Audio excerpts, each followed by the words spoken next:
What happens when a CEO grabs a mop to see the truth and uncovers a scam right at the front desk? Isaiah Cole had built his fortune fixing broken businesses. 7 years ago, he bought a struggling chain of family-owned wellness clinics, 16 locations across the Midwest. The numbers were bad then, but he turned it around with better systems, new tech, and a stronger customer-first focus. Now, most stores were thriving, but lately, something felt off at Clinic No. 7, a location in suburban Ohio. Customer ratings had dropped.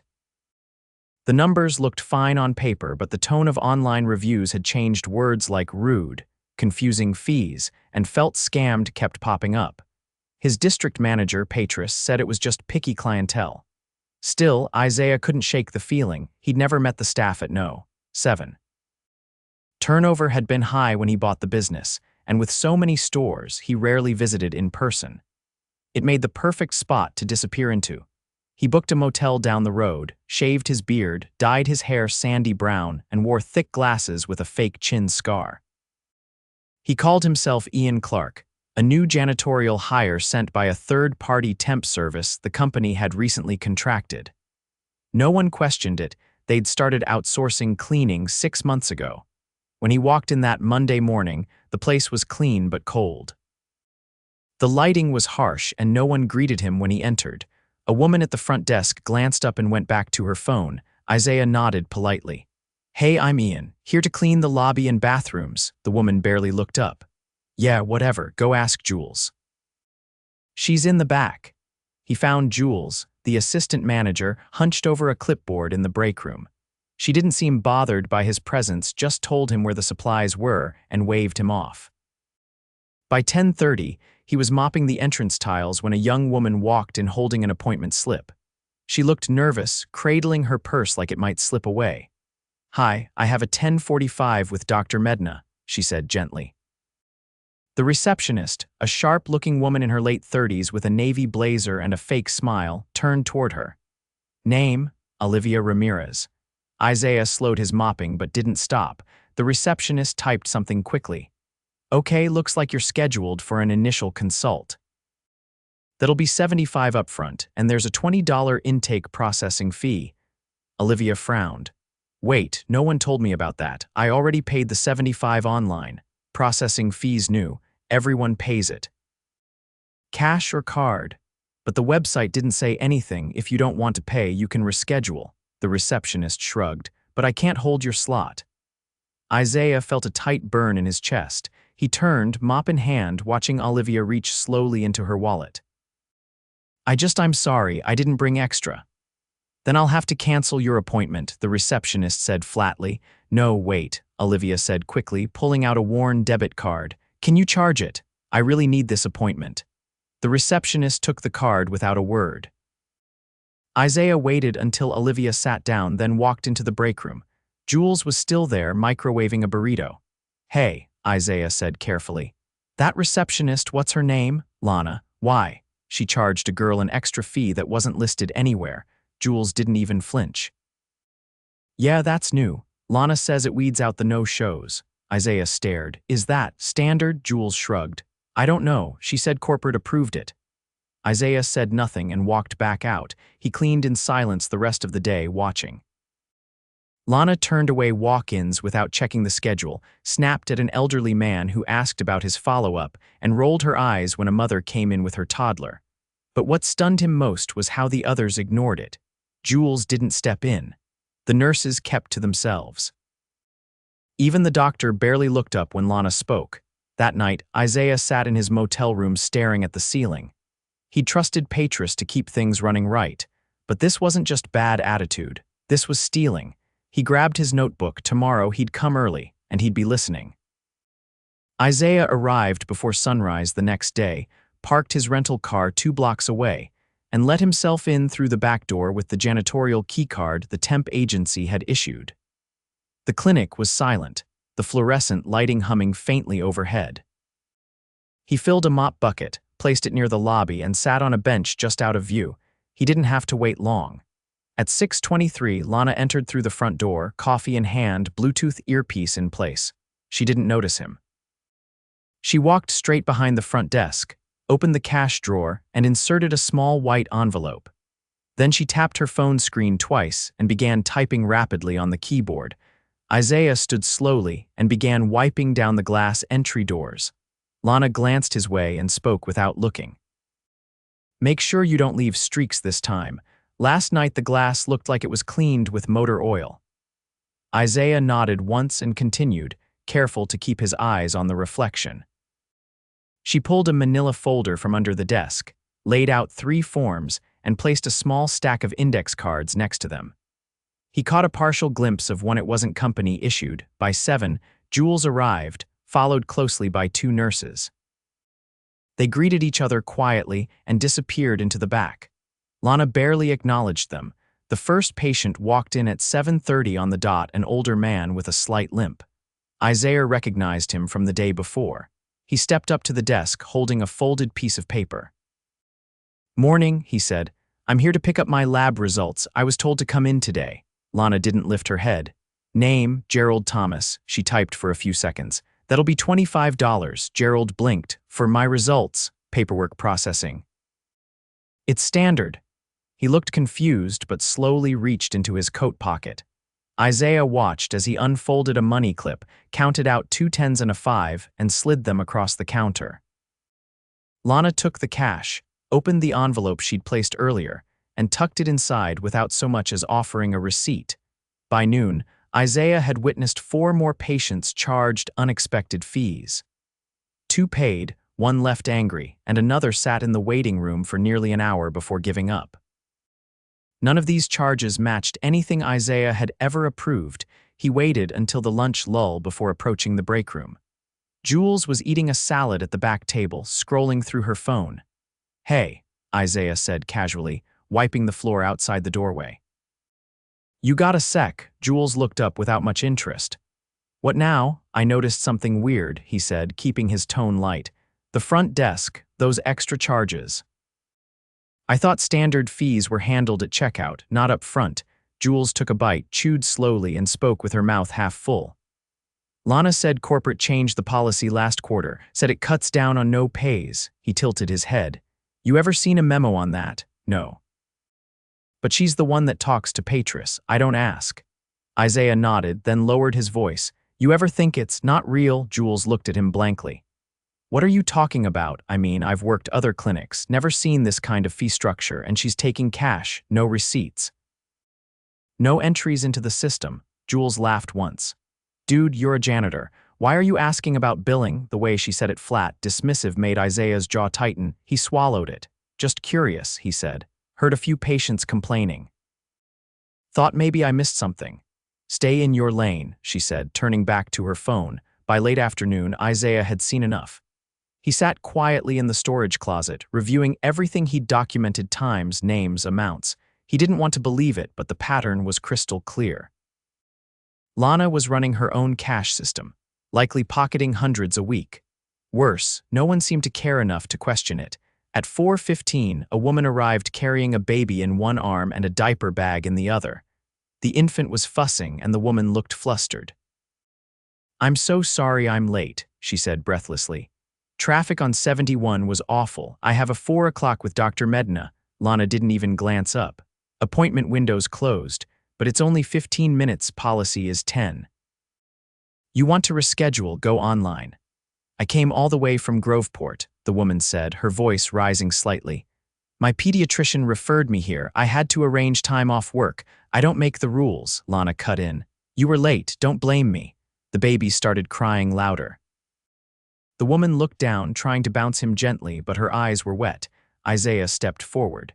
"She's only 15 minutes past. Dr. Medina's still with a patient. Why not let her wait?" Lana turned slowly. "You don't speak for this clinic. I'm just saying it costs nothing to let someone sit down." "You're out of line," she snapped. "Go clean something." He looked at the mother. "Ma'am, have a seat. I'll let the nurse know you're here." Lana stepped between them. "You do that, and you're done." Isaiah didn't flinch. "Good." He walked past her without another word and knocked gently on the nurse's office. A young woman in navy scrubs opened the door. Her name tag read Melissa. "Sorry to interrupt," he said. "There's a mom out front who's 15 minutes late. Lana's refusing to check her in." Melissa's brow furrowed. She's still here. She's in tears. Melissa nodded once. I'll take care of it. Isaiah returned to the lobby just as Melissa appeared.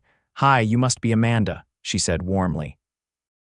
Come on back. Dr. Medina's got a gap. Amanda looked stunned. Really, thank you. Lana stood frozen, watching the scene unfold. As soon as Amanda disappeared into the hallway, she turned to Isaiah. You're fired. He took off his glasses and looked her dead in the eye. No. You are, she blinked. What? I'm Isaiah Cole, owner of this company. There was a sudden silence. Jules, who just stepped into the hallway with a clipboard, stopped mid-step. Melissa, still within earshot, turned slowly. Lana's mouth opened, then closed. Isaiah stepped forward. You've been charging patients illegal fees. You've lied about corporate policy. You've turned away vulnerable people and pocketed cash. I've seen enough. I watched you take money from 6 people today. I saw you put it in an unmarked envelope. You didn't log a single one of those charges. You threatened to fire an employee for showing basic human decency. Jules took a step back, her face pale. Isaiah scanned the room. Melissa, can you call security? Ask them to have Lana escorted out. She's no longer employed here. Effective immediately.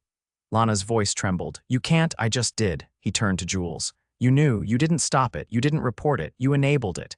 You're on unpaid leave until I decide whether you stay. Jules didn't respond, her hands shook. Isaiah turned to the rest of the staff. If anyone else has been pressured, intimidated, or told to follow fake policies, I want to hear about it. Today. Melissa nodded slowly. There's more, Mr. Cole. I'll explain everything.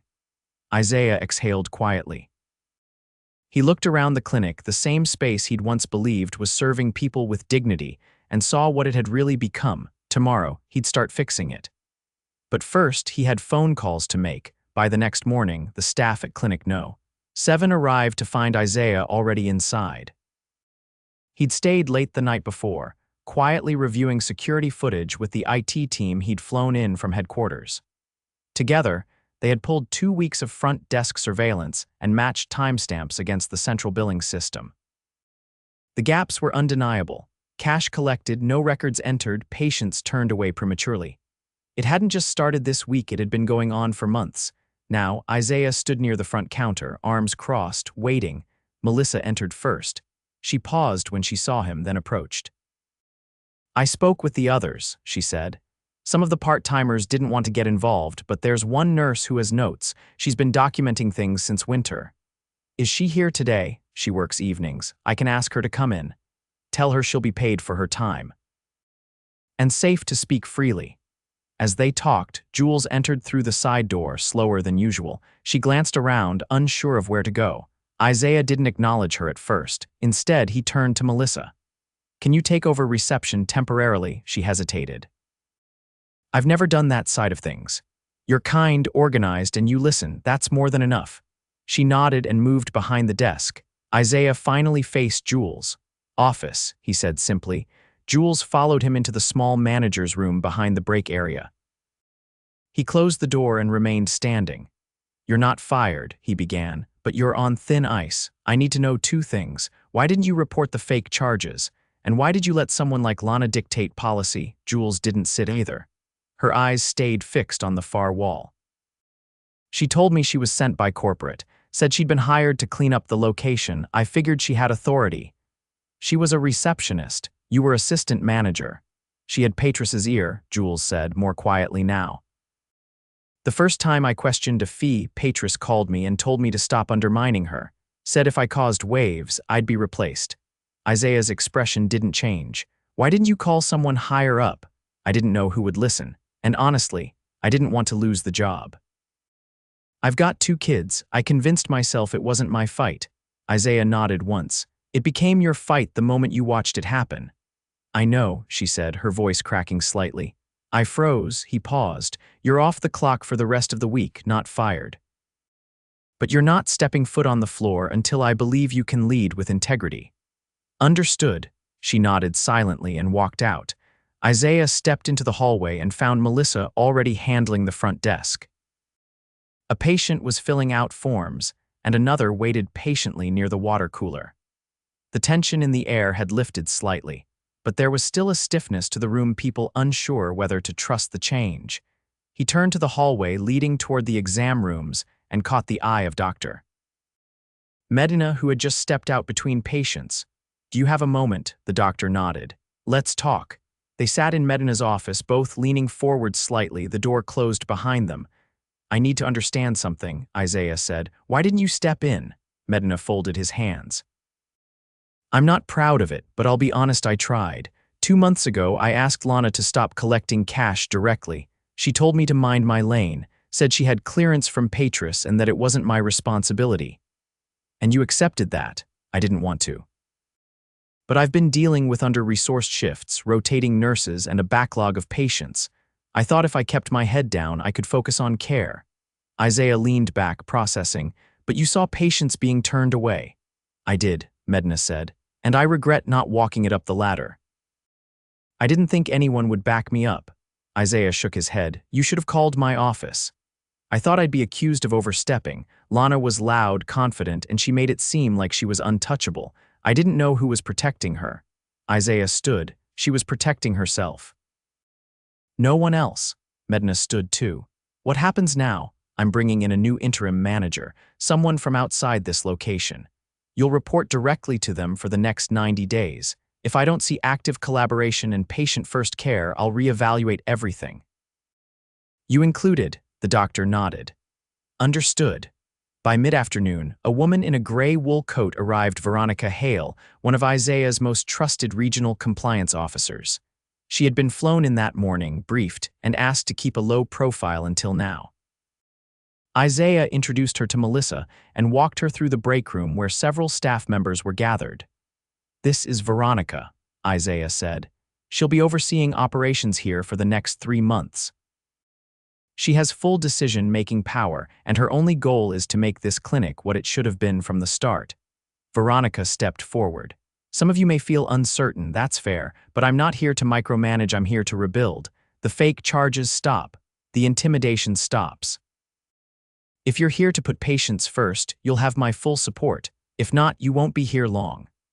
The room was quiet, but no one objected. Over the next hour, Veronica sat individually with each staff member, asking for honest feedback. Isaiah remained nearby but let her run the process. Melissa pulled him aside once the last meeting wrapped. "There's something else," she said. 2 weeks ago, a patient was yelled at in front of other guests. He didn't speak English well, and Lana mocked his accent. Loudly. I tried to intervene, but she told me to stay out of it." Isaiah's jaw tightened. "Do we have his name?" "He left before I could get it, but I remember his face. If he comes back, I'll recognize him. We'll find him and apologize." Veronica, having overheard, stepped closer. "I'll follow up with the state board. If this clinic violated patient rights, we'll report it ourselves." Isaiah nodded. "Make it happen." At 5 o'clock, as the last patient left and the staff began to clean up, Isaiah stood quietly near the lobby window. Melissa joined him. "Do you think they'll trust us again?" she asked. "Not right away," he said. "But we've started." Just then, the door opened and Olivia Ramirez walked in, the same young woman from 2 days ago, the one who had been pressured into paying a made-up intake fee. She looked hesitant but determined. "I don't have an appointment," she said. "I just wanted to ask if I could get a copy of my receipt. I think I was overcharged." Isaiah stepped forward. "You were, and you'll be refunded immediately." Her eyes widened. "Really?" He gestured toward Veronica. "She'll handle it personally. And if you're open to it, I'd like to cover your next session. No strings." "Why?" "Because you deserved better, and we're going to make sure you get it."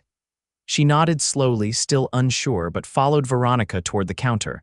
Isaiah watched them for a moment, then turned back to the window. The sky outside had turned a soft orange, the sun just beginning to dip below the tree line. For the first time in days, the clinic felt quiet for the right reasons. By Thursday morning, Veronica had fully taken over day-to-day operations at Clinic No. 7. Isaiah stayed behind the scenes, observing from the administrative wing. The front lobby, once tense and impersonal, now had a quiet hum of activity.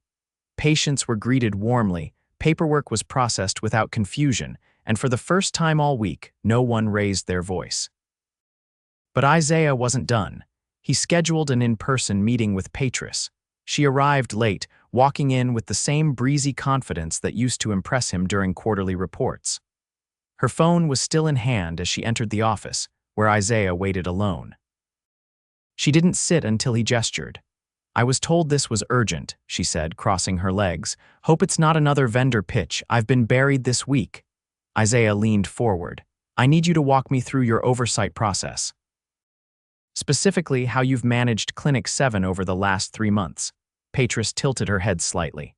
"Sure, weekly metrics review, biweekly calls with Jules and Lana, monthly roll-ups from the POS system. Everything's been steady, no red flags. Except the ones you missed," she blinked. "Sorry, you didn't notice the cash discrepancies. You didn't catch the unrecorded charges, and you apparently never verified the legitimacy of front desk policies." Her voice grew cooler. "We rolled out autonomy for site-level leads 6 months ago. I trusted them to implement adjustments within reason. Autonomy doesn't mean inventing fees." She sat back. "Look, if someone at the clinic took liberties, that's on them." "No," Isaiah said flatly. "It's on you. You had multiple signs. Declining reviews, higher no-show rates, a spike in refund requests. You dismissed all of it." Patris exhaled. "If I'd known Lana was doing something unethical, I would have stepped in." "You knew enough to ask questions. You didn't. And when Jules raised concerns, you told her to back off." Her jaw tightened, but she didn't respond. "You're being removed from your role," Isaiah said. "Effective immediately." She stood sharply. "You're firing me. I'm ending your authority. You'll be reassigned to internal audit under direct supervision. If you want to keep your job, you'll help clean up the mess you helped create." She hesitated. "You're serious?" "I don't bluff." For the first time in years, she didn't have a counter. She picked up her bag and left without another word. Isaiah closed the door and sat for a minute, letting the silence settle. The damage wasn't just from one dishonest employee. It was from a chain of people choosing convenience over accountability. He returned to the lobby, where Veronica was reviewing intake logs with Melissa. "Any updates?" he asked. Veronica nodded. "We've implemented a temporary hold on all walk-in fees. Staff are now required to log every transaction by name and timestamp." "No exceptions," Melissa added. "We also started a callback list. Patients who were turned away or overcharged can request a refund and a makeup appointment." Isaiah looked at her. "How many so far?" 13, and counting." He turned to Veronica. "Has anyone refused to cooperate?" "Not yet," she said. But one of the part-time nurses admitted she was afraid to speak up. She thought reporting anything would get her blacklisted. Isaiah didn't flinch. "She's safe now. Make sure she knows that."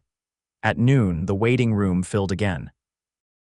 A teenage boy sat with his father in the corner, eyes down. An elderly woman read a magazine by the window. A middle-aged man approached the counter, holding an envelope. "I think I was double-charged last week," he said. "I didn't realize it until I checked my bank statement." Melissa accepted the envelope calmly. "We'll look into it right away. Thank you for bringing it in." He nodded and sat down, visibly relieved. Isaiah turned to Veronica. "You see that?" She followed his gaze. "People are giving us a second chance," he said. "We can't waste it." That afternoon, the evening nurse arrived early. Isabel, quiet, soft-spoken, and visibly nervous. Isaiah met with her privately. "I've heard you've been keeping notes," he said. She nodded slowly, clutching a folder. "I never knew who to give them to," she said, "but I couldn't ignore what I saw." He opened the folder. Printed dates, names, and detailed accounts. One entry stood out. "February 16th, he read aloud. "A patient with limited English was mocked publicly." Staff laughed. No one intervened. Isabel's eyes lowered. "I tried to de-escalate. Lana told me if I went over her head, she'd make sure I never worked another clinic in the region." Isaiah took a breath. "You did the right thing. And starting now, you'll be compensated for every extra hour you spent dealing with that fallout." She looked up, surprised. "Really? You've done more to protect this clinic than your former supervisors combined." He handed the folder to Veronica. "Document everything. We're conducting a full internal review." By 5 o'clock, the tone of the clinic had shifted again. The waiting room was quiet but no longer tense. The staff moved with focus, and the patients, many of them returning for the first time in weeks, walked out looking less guarded. Isaiah gathered everyone in the break room for an end-of-day meeting. Every remaining staff member squeezed in nurses, techs, front desk, and support staff. The air was thick with anticipation. "I won't take much of your time," he began. "You've all been through a rough few months. Some of you stayed silent, some of you tried to speak up, and all of you deserve better." He paused. "We failed you. As leadership, we let a culture of fear and manipulation grow. That ends now." He looked around the room. "There will be no retaliation for speaking truth. There will be no shortcuts to accountability. If you're here to serve patients and uphold this clinic's values, you'll have every resource we can offer. If you're not, this isn't the place for you." No one interrupted. "Starting next week, we're launching a regional hotline. Anonymous, direct to compliance. Any staff member can report unethical behavior without fear. We're also offering mandatory training, real training on ethics, patient care, and chain of command procedures." He looked to Melissa. "Melissa will be promoted to senior front office coordinator. Effective Monday," she blinked. "Wait, really? You've demonstrated professionalism, empathy, and clarity under pressure. You've earned it." The room broke into quiet applause. Melissa covered her mouth, overwhelmed. Isaiah continued. "Veronica will oversee this transition. But long-term, this clinic will be led by people who have shown they care. You'll help decide who stays and who leads." He stepped back. "You all have a clean slate. Don't waste it." As people filed out, some stopped to thank him quietly, others simply nodded, but the energy had changed. Not celebratory, not yet, but grounded. Real. Later that evening, Isaiah walked through the now empty lobby, lights dimmed, chairs neatly aligned. He paused near the front desk, resting a hand on the counter. He remembered Olivia's face, Gerald's confusion, Amanda holding her child. He wasn't proud of how long it had taken to see what was happening, but he was proud of what came next. He sent a final message to headquarters before locking the door behind him. Clinic No. 7 was no longer a liability. It was the beginning of something better.